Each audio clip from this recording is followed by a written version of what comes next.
Good morning, kids, and welcome back to Children's Church. Does anyone know what day it is today? Hints?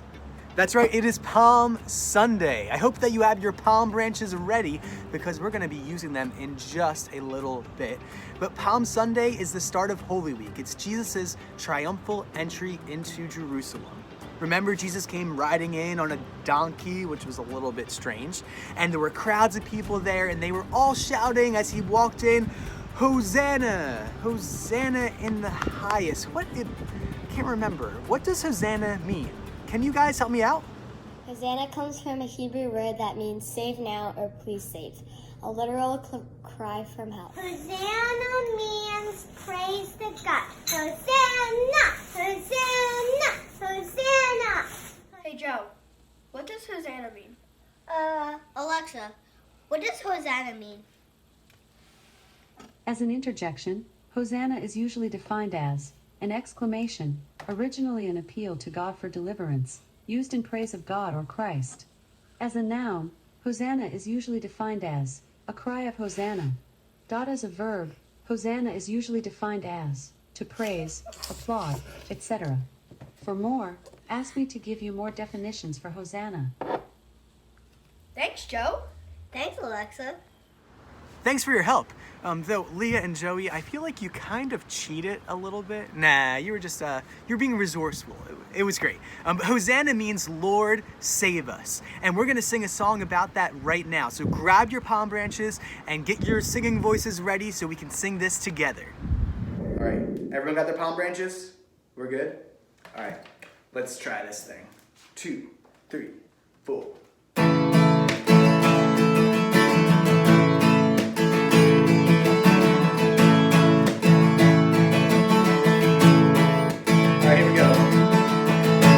Here he comes, the King of Kings, and he's riding on a donkey. Is that strange? Oh yes indeed.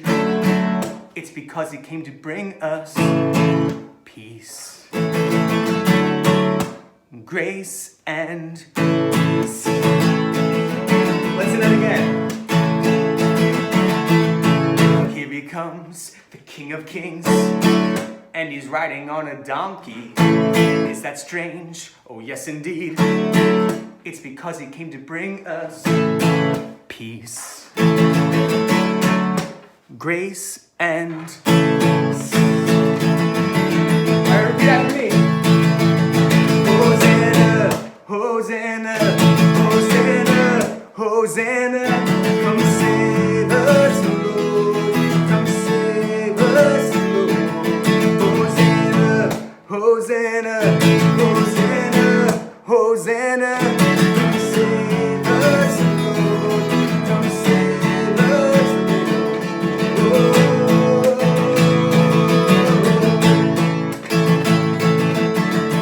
Oh, use your palm branches, get your palm branches ready. He's coming close, what should we do? Time to grab the palm branches, raise them up, lower them down. We are bowing down to the ground.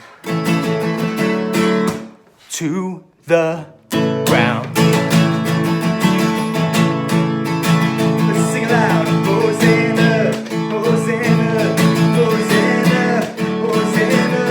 Come save us, Lord. Come save us, Lord. Hosanna, Hosanna, Hosanna.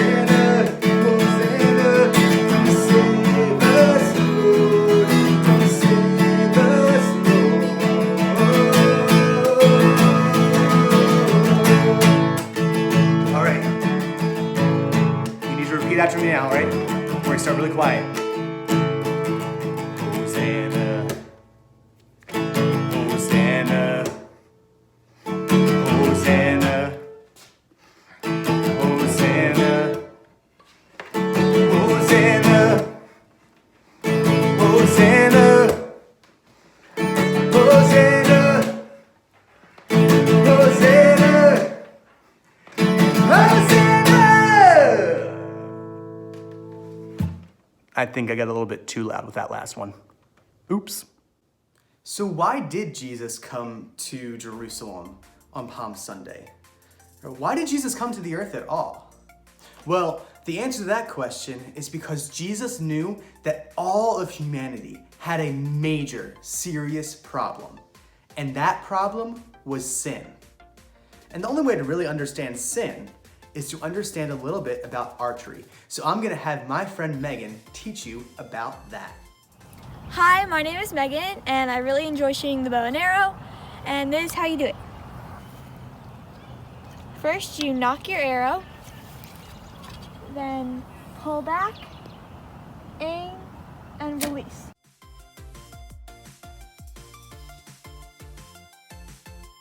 Thanks, Megan. That was an impressive shot. You got it straight through to the bullseye. You hit your mark. You went exactly to where you were aiming for. Now, sin is the opposite of that. Sin is an archery term when you miss the mark, when you don't quite hit the bullseye of your target. And when it comes to our world, every person misses the mark that God has set for them, right? God has given us a manual for how to live life, what you should do, what you shouldn't do, and every single person at some point has failed.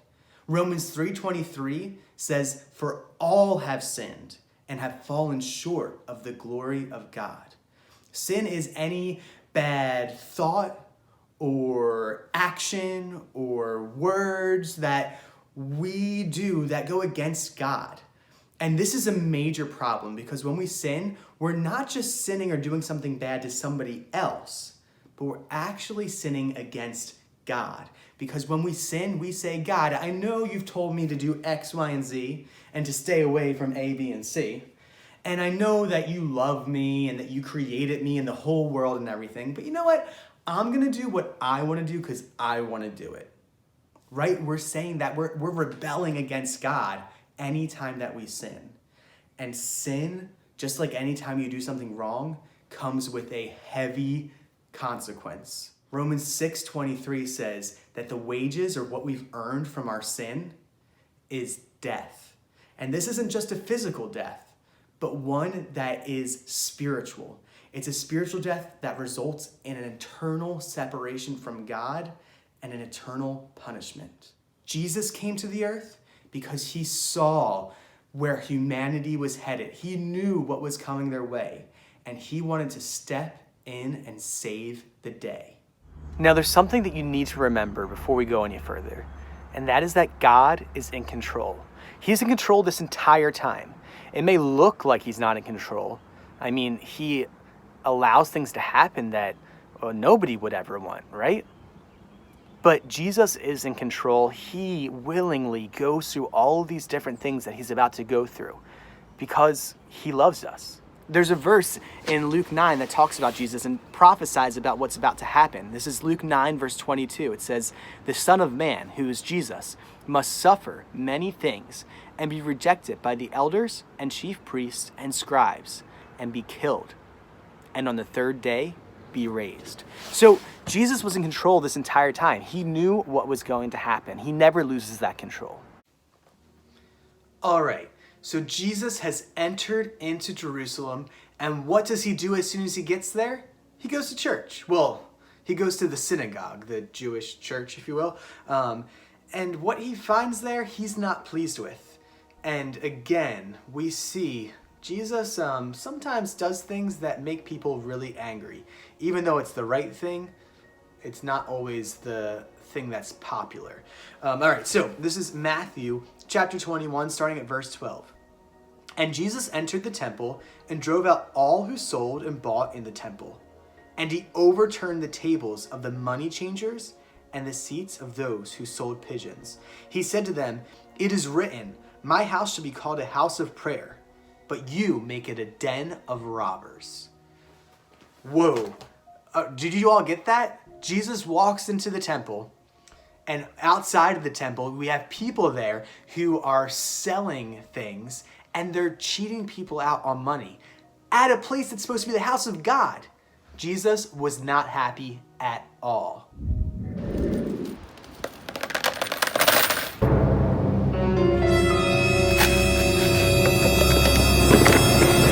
While I understand that Jesus was angry, I can also see how people who were already threatened by Jesus or had any sort of dislike towards him would really come to hate him this week, to the point that they would want him thrown in jail and eventually killed. After leaving the temple, we see that no matter where Jesus goes, and this was pretty much true for the past 3 years of his life, no matter where he went, there were always crowds of people that wanted to see what he could do and hear what things he had to say. And that was no different during this last week that led to the cross.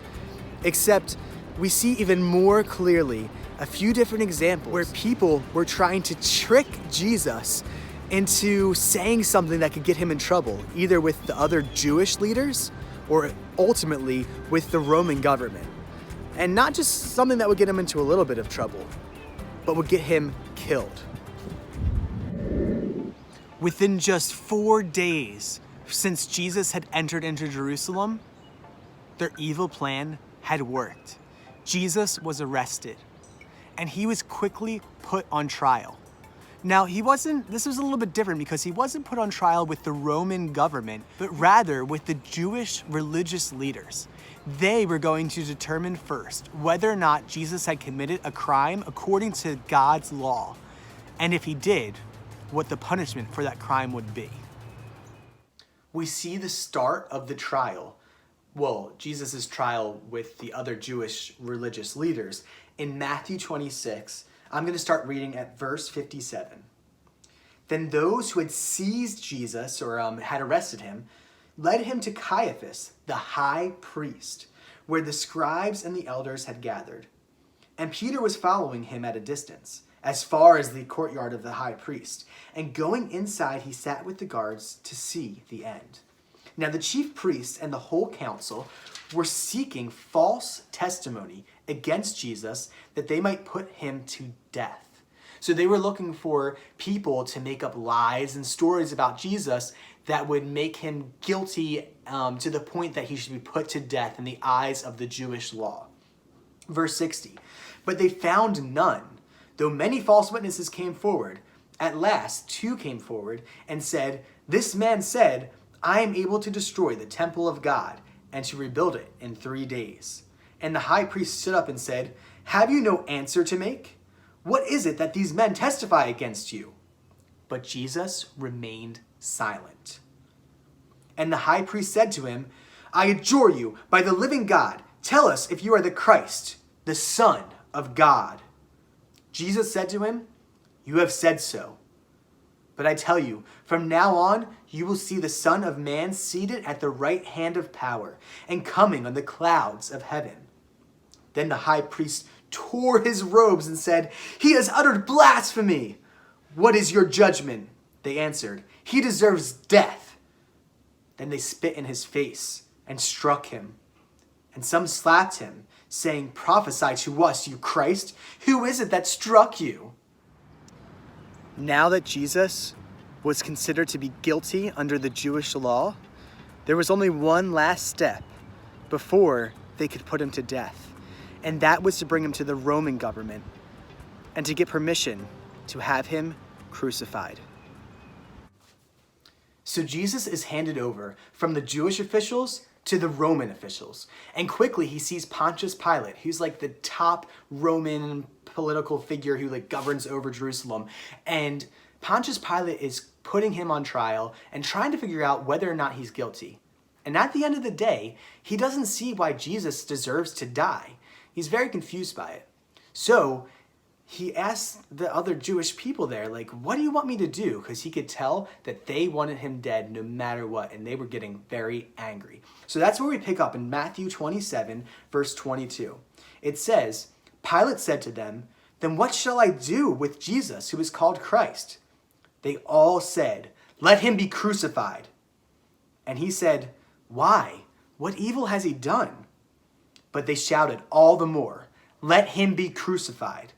So when Pilate saw that he was gaining nothing, but rather that a riot was beginning, he took water and washed his hands before the crowd, saying, I am innocent of this man's blood. See to it yourselves. And all the people answered, "His blood be on us and on our children." Then he released for them Barabbas, and having scourged Jesus, delivered him to be crucified. So why did he do it? Why would Jesus willingly give himself up to be put to death? I mean, this is the one who is super powerful, who can stop a storm by just speaking. He can heal people and do miracles. Why would he let them do this to him? In short, it's because of his great love for you. This is what happened on the cross, all right? So imagine you got a report card, all right? Everyone's gotten a report card before, right? But this is a report card for your life. And everything is either pass or fail. Either we have loved God fully and followed his commands and followed his laws, or we haven't.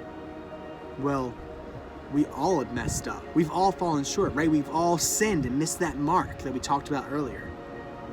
Jesus, on the other hand, he was perfect. He was God himself in human form. He never did anything wrong. He followed all of God's laws.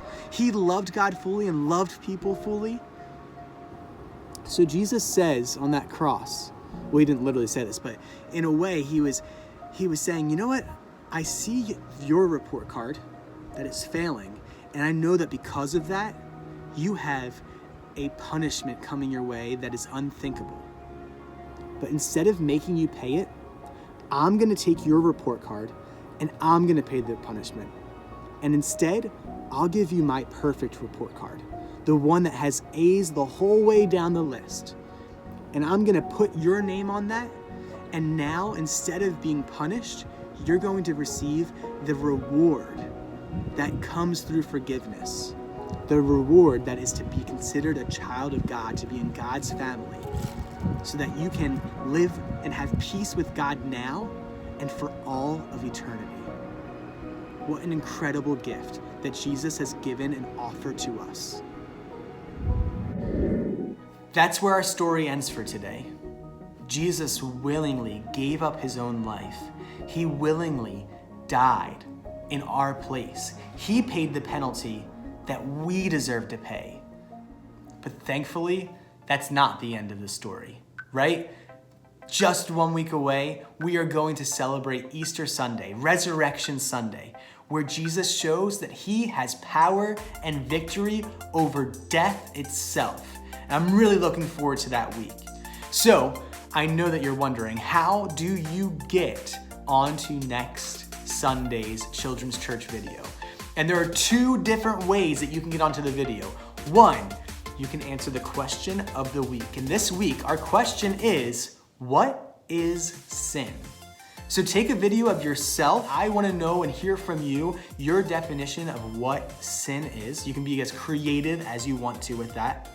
And then the other way, number 2, that you can be on the video next week is to take a picture of a drawing that you draw this week that has something to do with Holy Week. So it could be a drawing about Palm Sunday, it could be a drawing about Good Friday, or the cross rather, maybe a picture about Easter Sunday and the tomb.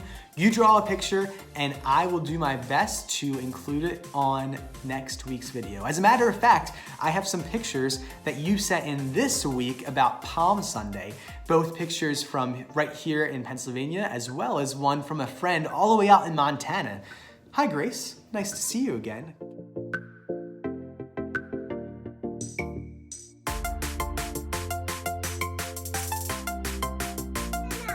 Hosanna means praise to God.